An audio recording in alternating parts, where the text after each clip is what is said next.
मैं जिक्र कर रहा था कि पश्चिमी दार्शनिक हुए हाइडेगर नाम के 20वीं शताब्दी की शुरुआत में ही जर्मनी की बात है, जब जर्मनी विश्व युद्धों की दुनिया में आ गया था, उस समय की बात है। उन्होंने एक बड़ी गहरी बात कही। उन्होंने कहा कि हम लोग जिंदगी जीते रहते हैं, किसी से लड़ते हैं, किसी से प्यार करते हैं, फिर झगड़ा करते हैं, लड़ते हैं, सफल होते हैं, किसी को हराते हैं, किसी से हारते हैं, हारते हैं तो नफरत पाल लेते हैं, हराते हैं तो ये भाव मन में आता है कि मैंने हरा दिया, मैं विजेता हूं। इसी सब तिकड़म भरे अनुभवों को हम मिला के एक शब्द बोलते हैं जिंदगी, लाइफ।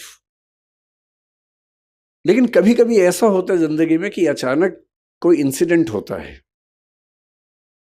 वो इंसिडेंट क्या होता है? जैसे मान लीजिए कि मैं और मेरा दोस्त सड़क पे जा रहे हैं, अचानक एक ट्रक की कार ब्रेक फेल हुई, उसे टक्कर मारी और मेरे साथ जो मेरा दोस्त था उसकी मौत हो गई और मैं बच गया।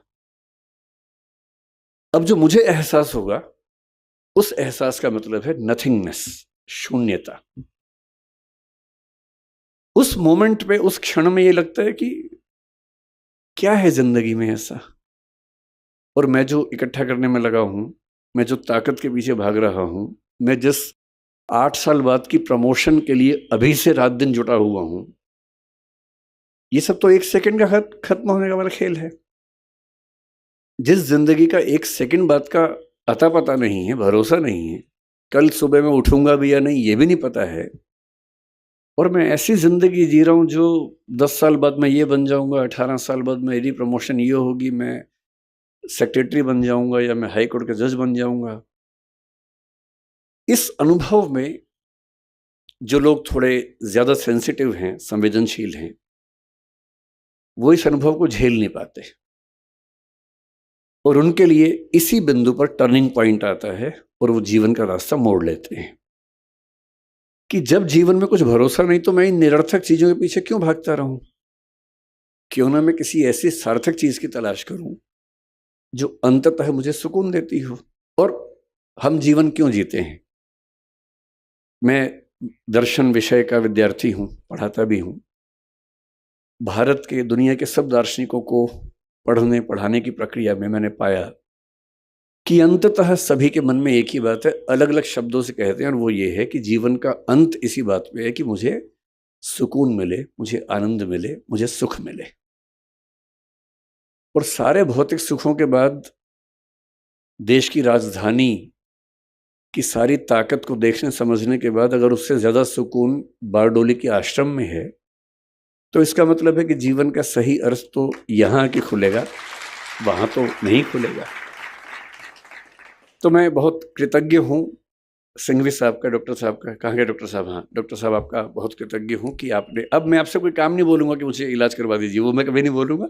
वो तो मेरा शुरुआती लालच था जो मैंने आपको बताया भी नहीं अब तक, पर मन में था। और मुझे लगता है कि सच बोल देने से मुक्ति रहती है, झूठ बोलने में बड़ी दिक्कतें हैं, सच बोल देने से आदमी मुक्त रहता है। तो मेरा शुरुआती आपसे जो संवाद था वो लालच की बदौलत था, अब तो हम अच्छे दोस्त हो गए हैं। तो मैं कृतज्ञ हूं कि आपने मुझे यहाँ बुलाया और इतने सुंदर संसार के बीच में आने का मौका दिया। मैंने जब स्कूल को देखा, मुझे लगा कि टैगोर, महात्मा गांधी और पटेल जैसे एक हो गए हूं।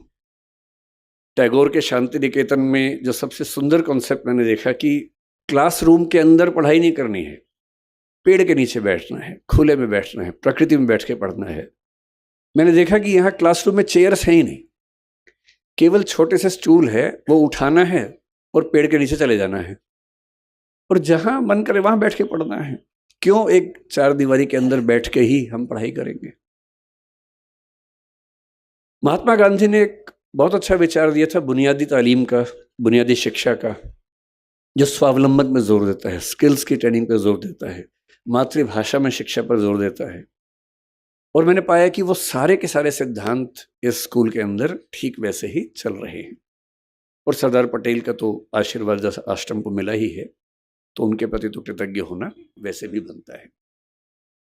दूसरा, मैं थोड़ा सा, मुरारी बापू साथ में है, उनका जिक्र करके फिर मैं अपने मूल विषय पे आता हूँ, सरदार पटेल पर। मेरा आज तक ऐसा सौभाग्य नहीं हुआ कि मैं किसी कथा में जाके सुन सकूं,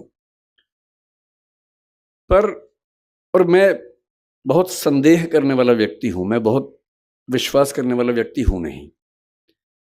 मैं ईश्वर को लेके भी उतना आग्रही नहीं हूँ। मुझे फ़िलॉसफ़ी पढ़ते-पढ़ते ज़्यादा संदेह मन में रहता है, बहुत ज़्यादा। ईश्वर भी हैं या नहीं हैं तो कैसे हैं? वो सब सवाल मेरे मन में बहुत ज़्यादा चलते हैं। पर मैं नास्तिक नहीं हूँ, मैं अज्ञेयवादी हूँ। अज्ञेयवाद का मतलब होता है कि मुझे पता नहीं ईश्वर हैं या नहीं हैं तो कैसे हैं, पर मैं ये संभावना मानता हूँ कि वो हैं, और अगर दुनिया चल रही है तो हो सकता है कि उन्हीं की बदौलत चल रही होगी। इस संभावना को मानता हूँ। मैं ये भी महसूस करता रहा हूँ कि जो संत का एक सुंदर अर्थ होता है, मैं संत कबीर का बहुत सम्मान करता हूँ। मैंने कबीरदास को अच्छे से पढ़ने का प्रयास किया है और बहुत प्रेरित होता हूँ उनसे, उनकी बातों से सीखता हूँ। संत रैदास को मैंने अच्छे से पढ़ने का प्रयास किया, कई बार किया। तो मैं अक्सर सोचता हूँ कि संत का मतलब क्या होता है? तो एक बार एक किताब में मुझे बड़ी सुंदर बात मिली।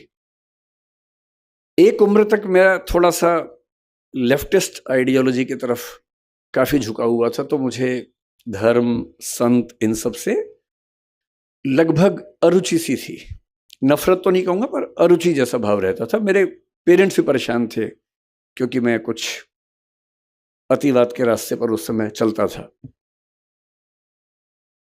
मुझे लगता था कि संत वो लोग हैं जो दुनिया के संघर्षों को छोड़ के भाग गए हैं।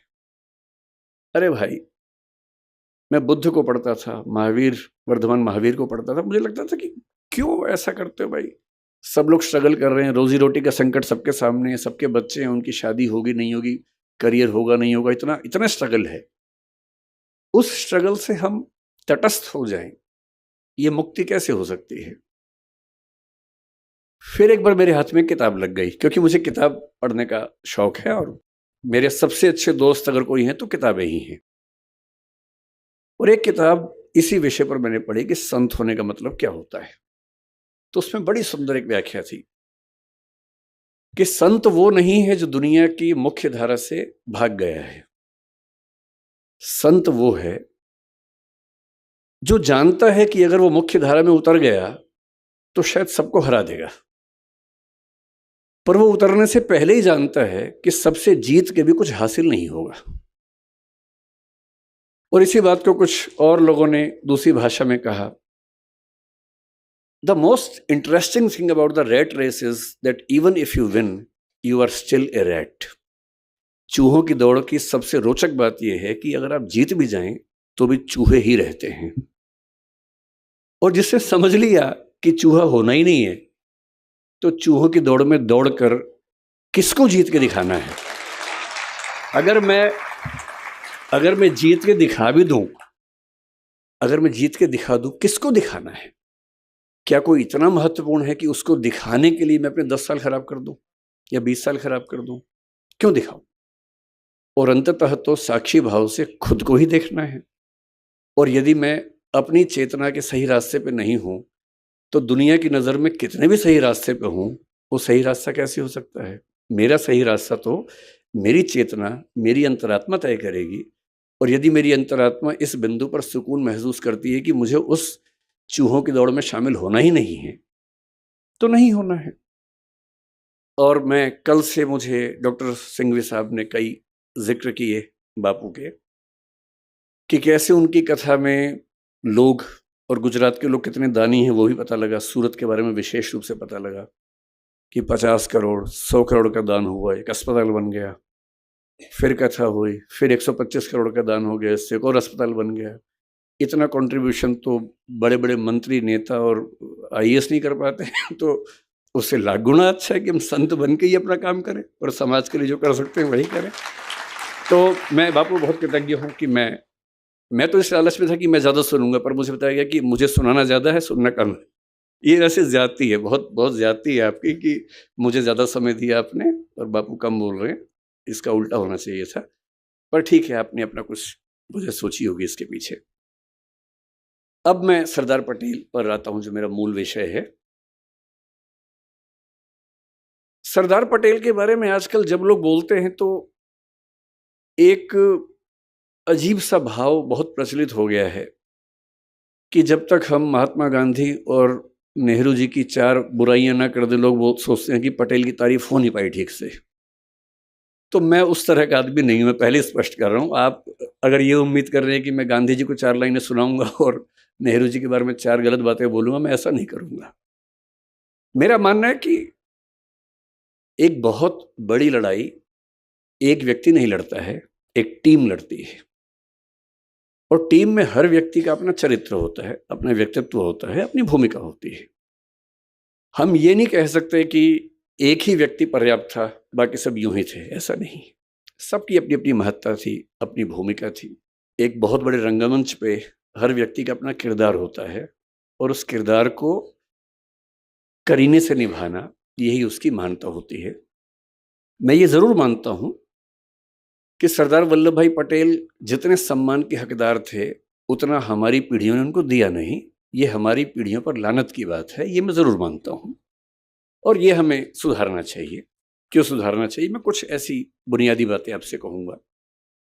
क्योंकि मैं यूपीएससी के लिए पढ़ता पढ़ाता हूँ, तो इतिहास पर लंबा लेक्चर देना तो सामान्य बात है, पर आज जो ऑडियंस है, मैंने पूछा पहले कौन लोग रहने वाले हैं, तो बताया कि स्कूल के बच्चे होंगे, कुछ समाज के लोग होंगे। तो मैं ये मान के आया था कि हमें बहुत आसान बातें करनी है, मुश्किल बातें नहीं करनी है। मुझसे कोई पूछे कि सरदार पटेल को आप किस रूप में देखते हैं, बल्कि आज से 4-5 साल पहले मेरी माताजी का देहांत 2018 के अंत में हुआ, नवंबर में।